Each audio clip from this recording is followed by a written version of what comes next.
बातों बातों में ना अक्सर मेरे फ्रेंड्स मुझसे कहती थी कि बचपन में वो उनको उनके मम्मी पापा ने मारा कभी तो वो बेहोश हो गई थी। उसके बाद से उसकी मम्मी ने या पापा ने उनको नहीं मारा। तो मैं ऐसा नहीं कह सकती क्योंकि मैं तो मार खाती बड़ी हुई हूँ। और मेरे पापा ने जब मुझे फर्स्ट टाइम मारा था ना, मुझे याद है मैं 6 साल की थी उस समय। और गलती मेरी बड़ी थी पर उम्र तो छोटी थी ना मेरी।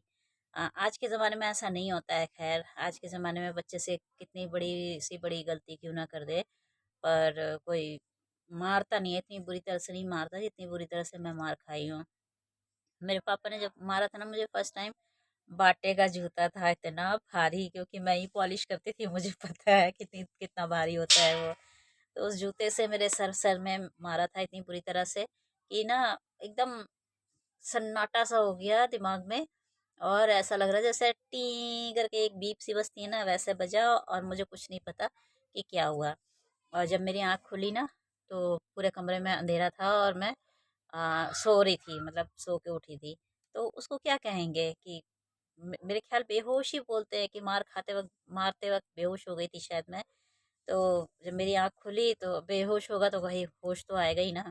ऐसे थोड़ी आजकल तो देखती हूँ कि बहुएँ बेहोश हो जाती है, अपने टाइम अनुसार उसकी आँख खुलती है। रात को बेहोश होती है ना तो सुबह आँख खुलती है।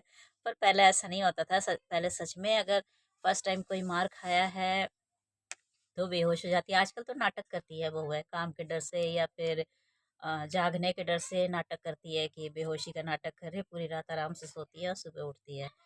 तो पहले ऐसा नहीं होता था। तो मुझे याद है मैं उठी तो मुझे बहुत तेज़ भूख लगी थी क्योंकि मैंने खाना नहीं खाया था और मेरी बिल्कुल हिम्मत नहीं हुई अपनी माँ को जगाने की। मुझे लगा कहीं अगर मेरे पापा को पता चल गया तो वो मुझे मारेंगे। तो मैं भूखी सो गई।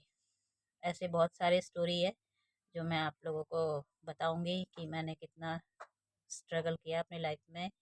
और आज भी मैं मार ही खाते रहती अगर मैंने अपना स्टेप नहीं उठाया होता तो।